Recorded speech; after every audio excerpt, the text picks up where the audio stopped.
Hello friends, welcome back to my channel. Sharada గారైతే మిథునతో మాట్లాడే నిశ్చితార్థం దగ్గరికి వస్తారు. అదేంటి అత్తయ్య ఒక్కరే వచ్చారు, మిథున రావట్లేదు ఏంటి అని ప్రమోద్ని ఆలోచిస్తుంది. ఎక్కడికి వెళ్ళొస్తున్నావు శారదా అని సత్యమూర్తి గారైతే అడుగుతారు. ఎక్కడికి లేదండి, తెలిసిన వారు కనబడితే మాట్లాడి వస్తున్నాను అంటుంది శారద. అదేంటి తెలిసిన వారు అని అబద్ధం చెప్పి అత్తయ్య గారు మాట మారుస్తున్నారు. అసలు అత్తయ్య గారు మిథునతో ఏం మాట్లాడారు, మిథున ఇక్కడికి వచ్చి నిశ్చితార్థం ఆపకుండా ఎందుకు వెళ్ళింది అని ప్రమోదిని అయితే ఆలోచిస్తుంది. మిథున దూరం నుండి నిశ్చితార్థం చూస్తూ ఉంటుంది. ఇదేంటి సడన్గా గుండె అంత ఫాస్ట్గా కొట్టుకుంటుంది, లోపల అంతా ఏదో తెలియని అలజడిలా అనిపిస్తుంది, మిథున ఎక్కడో ఉన్నట్టుగా నా మనసుకు అనిపిస్తుంది అని దేవ మనసులో అనుకుంటూ ఉంటాడు. మిథునని చూస్తాడు. మిథున కూడా దేవాని అలాగే చూస్తూ ఉంటుంది. కాంతం చూసి, ఓ నీ అమ్మమ్మో, మిథునని దేవ కూడా చూసేశాడు.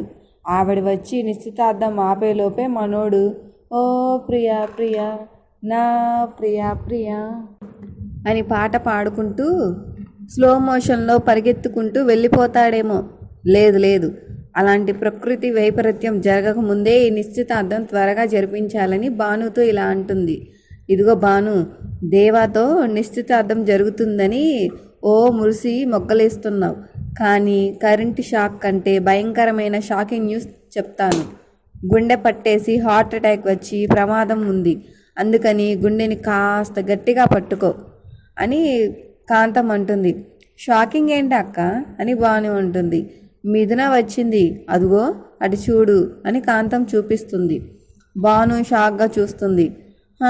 ఎక్కువగా షాక్ అవ్వకు, అందరికీ డౌట్ వస్తుంది, కథ మొదటికి వచ్చి నిశ్చితార్థం ఆగిపోతుంది అని కాంతం అంటుంది. అది కాదక్క, అది ఇక్కడికి ఎట్లా వస్తుంది అని భాను అంటుంది. వాళ్ళకి బోలెడు కార్లు ఉన్నాయి కదా, ఏదో ఒక కారులో వచ్చి ఉంటుందిలే, లేదంటే ఆటోలో వచ్చి ఉంటుంది అని కాంతం అంటుంది. అది కాదక్క, నిశ్చితార్థం జరుగుతున్న విషయం దానికి ఎట్లా తెలుసు అని భాను అంటుంది. ఎవరో క్వశ్చన్ పేపర్ లీక్ చేసి ఉంటారులే అని కాంతం అంటుంది. ఇప్పుడు ఏంటక్క మన పరిస్థితి, చూడు, దేవ తనని పంపించేసినా సరే మెడలో తాళి ఉంది, తనకి పెళ్ళం అనే హక్కు ఉంది కాబట్టి తను అగ్నిపర్వతంగా విరుచుకుపడి ఈ నిశ్చితార్థం ఆపేసే ప్రమాదం ఉంది. అందుకని అస్సలు లేట్ చేయకుండా నిశ్చితార్థం జరిపించమని మీ అమ్మకు చెప్పు అని కాంతం అంటుంది. భాను వాళ్ళ అమ్మకి కళ్ళతో సైగ చేస్తుంది. భాను అమ్మగారైతే మిథునుని చూసి, పంతులు గారు అందరూ ఆకలితో పరుగులు పడుతున్నారు, త్వరగా నిశ్చితార్థం జరిపించేయండి అంటుంది. పంతులు గారైతే అలాగేనమ్మా అని చెప్పి దండలు మార్చుకోమంటారు. భాను అయితే దేవ మెడలో దండ వేస్తుంది. దేవ భాను మెడలో వేయకుండా అంతే మిథున వైపు చూస్తూ ఉంటాడు. పంతులు గారు, బాబు అమ్మాయి మెడలో దండ వేయి అంటాడు. దేవ అంతే చూస్తాడు. మరిది గారు, కాబోయే భార్య మెడలో దండ వేయమని పూజారి గారు చెప్తున్నారు, బహుశా మీకు వినపడలేదేమో అనుకుంటా అని కాంతం అంటుంది. దేవ దండ తీసుకో అని దేవ నాన్నగారు అంటారు. దేవ దండ తీసుకొని భాను మెడలో వేస్తాడు. బాబు అమ్మాయికి ఉంగరం తొడగండి అని పంతులు గారు ఇస్తారు. దేవ తీసుకోకుండా ఆలోచిస్తూ ఉంటాడు. రే తమ్ముడు, ఉంగరం తీసుకోరా అని దేవ అన్నయ్య అంటాడు. ఏంటో ఈరోజు మీ తమ్ముడు గారికి మాటలు సరిగా వినిపించడం లేదు, ఎందుకో ఏంటో అని కాంతం అంటుంది. నిన్నేరా, ఉంగరం తీసుకో అని వాళ్ళ నాన్న అంటాడు. దేవ రింగ్ తీసుకొని మొత్తానికి భాను వెలికి తొడుగుతాడు. మిథున చూసి బాధపడుతూ వెళ్తుంటే, మిథున ఆగు అని ప్రమోదిని పిలుస్తుంది. దగ్గరికి వెళ్ళి, ఏంటి మిథున, నేను నీకు ఫోన్ చేసి ఎందుకు ఇక్కడికి రమ్మని చెప్పానో నీకు అర్థం కాలేదా? ఈ ఘోరాన్ని ఆపుతావని, నీ కాపురం సమస్యలో పడకుండా నిలబెట్టుకుంటావని నీ కళ్ళ ముందే నిశ్చితార్థం జరుగుతుంటే ఆపకుండా చూస్తూ ఎందుకున్నావు? నీ భర్త వేరే అమ్మాయికి ఉంగరం తొడుగుతుంటే అడ్డుపడకుండా ఎందుకు ఊరుకున్నావు? నీ భర్త నీకు శాశ్వతంగా దూరం అవుతుంటే, నీకు నీ భర్తకి ఉన్న బంధం పూర్తిగా తెగిపోతుంటే మీ బంధాన్ని నిలబెట్టుకోకుండా ఎందుకు ఆగిపోయావు? చెప్పు మిథున, చెప్పు. అడుగుతుంటే సమాధానం చెప్పకుండా నోరు మెదపవేంటి మిథున? ఈ నిశ్చితార్థం నువ్వెందుకు ఆపలేదు అని ప్రమోదిని అడుగుతుంది. ఎలా ఆపనక్క, ఏ విధంగా ఆపగలను? ఆపి ఏ ప్రయోజనం, ఏం సాధిస్తాను అని మిథున అంటుంది.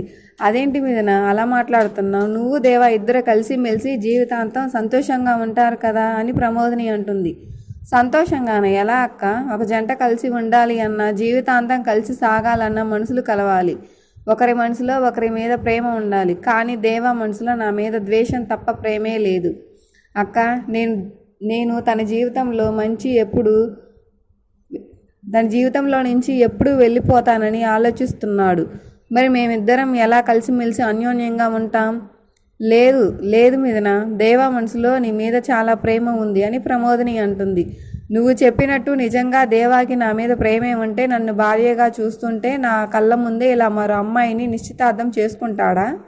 దేవాకి నేను అంటే ప్రేమ ఉందని ఇన్ని రోజులు నేను అనుకున్నాను, కానీ అదంతా భ్రమ అని ఈ రోజుతో తేలిపోయిందక్క. నేను లేని జీవితంలో తను సంతోషంగా ఉండాలని అనుకుంటున్నాడు. నేను తన పక్కన ఉంటే అది నరకం అనుకుంటున్నాడు. ఒక మనిషి మారతాడని ఎదురు చూడటంలో అర్థం ఉంది, కానీ వదిలించుకోవాలని చూస్తున్న వారి కోసం ఎన్ని సంవత్సరాలు ఆరాటపడినా పోరాడినా చివరికి కన్నీళ్ళు తప్ప సంతోషం ఉండదని తెలిసిపోయిందక్క. అందుకే మనసుకి కష్టంగా ఉన్నా, భరించలేనంత బాధగా ఉన్నా మా బంధం ముగిసిపోయిందని చేదు నిజాన్ని భరిస్తున్నాను అని మిథున అంటుంటే ఒక పెద్ద ఆవిడ వచ్చి, ముగిసిపోలేదు, ఆ పార్వతీ పరమేశ్వరులు వేసిన బంధానికి ముగింపు ఉండదు, మరణం అంతకన్నా ఉండదు. ఆ బంధం పంచభూతాలు అంత సజీవంగా ఎప్పటికీ బతికే ఉంటాయి. మీ బంధం ముగిసిపోలేదు, సరికొత్త ప్రయాణాన్ని మొదలుపెట్టిపోతుంది. విధి ఆడుతున్న ఈ ఆట సరికొత్త మలుపు తిరగబోతుంది. ఈ ఇద్దరి జీవితాల్లోనూ, ఈ ఇద్దరి మధ్యలోనూ ఓ ఊహించని అడుగు పడబోతుంది అని చెప్పి ఆ పెద్దావిడైతే వెళ్ళిపోతుంది. ఇంతటితో ఈ సీరియల్ అయితే ఈరోజు ఎపిసోడ్ ఓవర్. ప్లీజ్ నా ఛానల్ కనుక మీకు నచ్చినట్లయితే సబ్స్క్రైబ్ చేసుకోండి. Thanks for watching.